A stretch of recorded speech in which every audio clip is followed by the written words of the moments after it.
Power अर्थात शक्ति, जो एक ऐसा उपहार है जिसे प्राप्त करते ही कोई भी व्यक्ति वास्तविकता से परे पहुंच सकता है। लेकिन क्या पावर इंसान को संतुष्ट कर सकती है?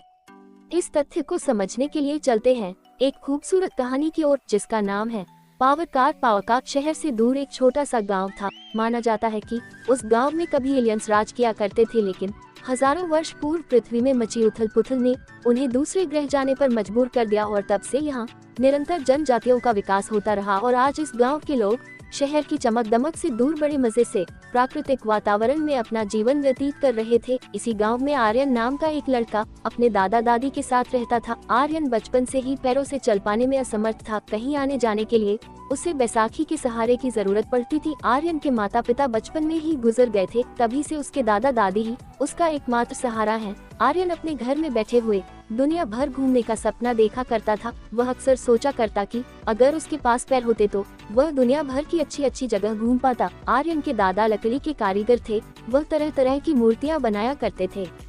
आर्यन भी अपने दादा के काम में हाथ बटाता, लेकिन अब बड़ा हो चुका था। उसे लगने लगा था कि वह कब तक गांव में ही फंसा रहेगा। उसे बाहर निकलना चाहिए, शायद कोई न कोई रास्ता नजर आ जाए। लेकिन वह जाता भी तो कहाँ? शहर में वह किसी को जानता तक नहीं था और न ही उसके पास इतने ज्यादा पैसे थे कि वह बड़े आराम से कहीं भी जा सके। एक दिन सुबह सुबह अंधेरे में ही वह लंगड़ाते हुए बैसाखी के सहारे अपने गांव से बाहर निकल पड़ा और जैसे ही सूर्य उदय हुआ वह काफी दूर तक आ चुका था। इतनी देर पैदल चलने पर आर्यन को थकान हो चुकी थी, इसलिए वह एक बड़े से पत्थर के पास बैठ जाता है। थोड़ी देर आराम करने के बाद उसकी नजर पत्थर पर बनी एक मूर्ति पर पड़ती है। मूर्ति का आकार बहुत ही छोटा था। वह मूर्ति के करीब पहुंचकर गौर से देखता है। यह मूर्ति काफी अजीब थी, जिसमें नीचे का हिस्सा किसी जानवर की तरह और ऊपरी हिस्सा इंसानों की तरह दिखाई दे रहा था। आर्यन ने मूर्ति को हाथ से छूकर देखा तो उसे एहसास हुआ कि ये तो पत्थर के ऊपर अलग से लगाई गई है। उसने पूरी ताकत से मूर्ति को निकालने की कोशिश की, लेकिन वह कामयाब नहीं हुआ। गुस्से में आकर उसने मूर्ति को जोर से धक्का मारा तो मूर्ति पत्थर के अंदर घुस गई और वह पत्थर दो हिस्सों में बढ़ गया। पत्थर के हटते ही आर्यन की नजर सामने खड़ी एक खूबसूरत कार पर पड़ी। कार की संरचना अद्भुत थी। आर्यन डरते हुए धीरे धीरे कार के पास पहुंचा। जैसे ही उसकी नजर कार के नीचे पड़ी तो उसे ताज्जुब हुआ, क्योंकि कार में कोई चक्के मौजूद नहीं थे। कार के दरवाजे पर एक पंजे का निशान था। आर्यन ने जैसे ही उसे अपने हाथों से स्पर्श किया तो एक तेज रोशनी के साथ कार का दरवाजा खुल गया, जिसे देखते ही आर्यन डर से पीछे हट गया। लेकिन जैसे ही उसकी धड़कन सामान्य हुई वह हिम्मत करके कार के अंदर बैठ गया। कार में बैठते ही सीट बेल्ट अपने आप आर्यन के ऊपर फिक्स हो गए और दरवाजा बंद हो गया।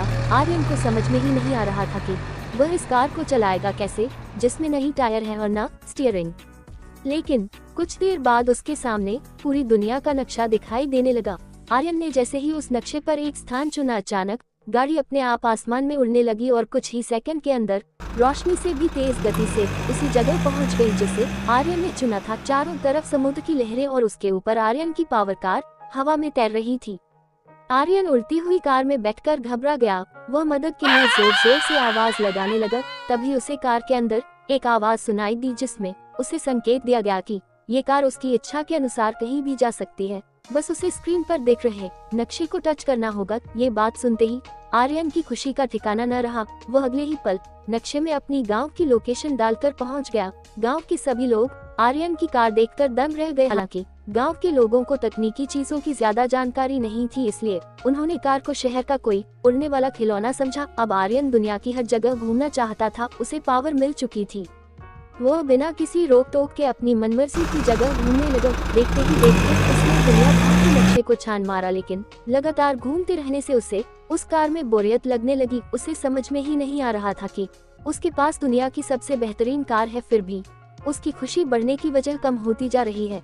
दरअसल अब उसे उस कार में घूमने से पहले वाला मजा नहीं मिल रहा था। कुछ ही दिनों में वह कार से पूरी तरह ऊब चुका था। एक दिन वह अपने घर में दादा दादी के साथ बैठा था, तभी एक हेलीकॉप्टर आसमान में उड़ता हुआ दिखाई दिया। हेलीकॉप्टर देखते ही गांव के लोगों की भीड़ लग गई। कुछ ही पलों में हेलीकॉप्टर गांव में उतर आया। जैसे ही हेलीकॉप्टर का दरवाजा खुला गांव वाले घबरा गए, क्योंकि हेलीकॉप्टर के अंदर से आर्मी के जवान बड़ी बड़ी बंदूकों के साथ निकलने लगे। देखते ही देखते आर्मी के जवानों ने पूरे गांव को घेर लिया। आर्मी की इतनी सख्त पहरेदारी से गांव में मौजूद लोग इधर उधर भागने लगे। आर्यन खड़े खड़े ये तमाशा देख रहा था। दरअसल आर्मी की सैटेलाइट पर आर्यन की पावर कार ट्रैक की गई थी, जिसमें इस गांव की लोकेशन मिली। गांव के कुछ लोगों को आर्मी की बात सुनते ही एहसास हुआ कि हो ना हो ये लोग उसी शहरी खिलौने को देखने आए हैं जो आर्यन के पास है। अचानक गांव के एक व्यक्ति ने आर्यन की ओर इशारा करते हुए कहा, आर्यन जाओ अपना शहरी खिलौना लेकर आओ, लगता है ये लोग वही देखना चाहते हैं। उस व्यक्ति की बात सुनते ही आर्यन ने हड़बड़ाहट में कहा, मेरे पास कोई खिलौना नहीं है। लेकिन आर्मी तब तक उसके घर की ओर चल पड़ी थी। जैसे ही आर्मी के जवानों ने आर्यन के घर के अंदर प्रवेश किया, उनकी नजर उस कार पर पड़ी जिससे उनके होश उड़ गए। उन्होंने आज तक ऐसी कोई कार नहीं देखी थी। आर्मी के अधिकारियों ने कार को हेलीकॉप्टर की मदद से हवा में उठा लिया और गाँव से वापस चले गए। उनके जाते ही आर्यन दुखी होकर बैठ गया। आर्यन का मायूस चेहरा देखकर उसके दादाजी ने उससे कहा, बेटा कोई भी शक्ति केवल मनोरंजन के लिए नहीं मिलती, उसका एक सार्थक उद्देश्य होता है जिसकी पहचान करना आसान बात नहीं। शायद तुमसे बेहतर आर्मी के लोग उस कार का उपयोग कर सके। अपने दादाजी की बात सुनकर आर्यन को थोड़ी राहत मिली। यहाँ आर्मी अपने रिसर्च सेंटर में कार को लाकर कई पैमानों में जांच करती है, लेकिन इस कार की तकनीक आर्मी के समझ से परे थी। अधिकारियों ने तय किया कि इसकी जांच करने के लिए अंतरिक्ष से संबंधित वैज्ञानिकों को बुलाना चाहिए। जैसे ही अंतरिक्ष वैज्ञानिक ने कार को देखा तो उन्हें कुछ ही समय में कार के बारे में पता चल गया। उन्होंने आर्मी के अधिकारियों को समझाते हुए कहा कि यह एलियंस के द्वारा बनाई हुई कार है जिसे सूर्य की रोशनी से चार्ज किया जाता है, लेकिन इसे चलाना मुश्किल है क्योंकि इसे उसी व्यक्ति के डीएनए से कनेक्ट कर दिया गया है जो इसे पहले से चला रहा था और यह कार उसके बिना कोई और नहीं चला सकता।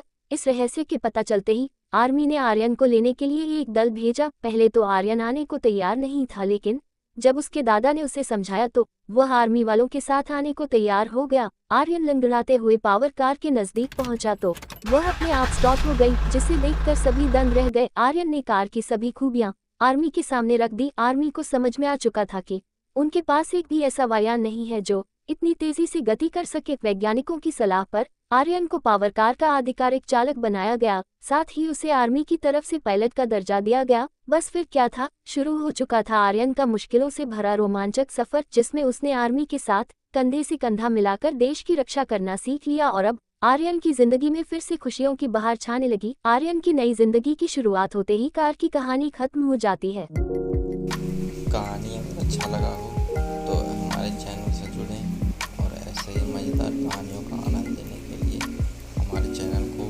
लाइक, सब्सक्राइब और शेयर करना ना भूलें।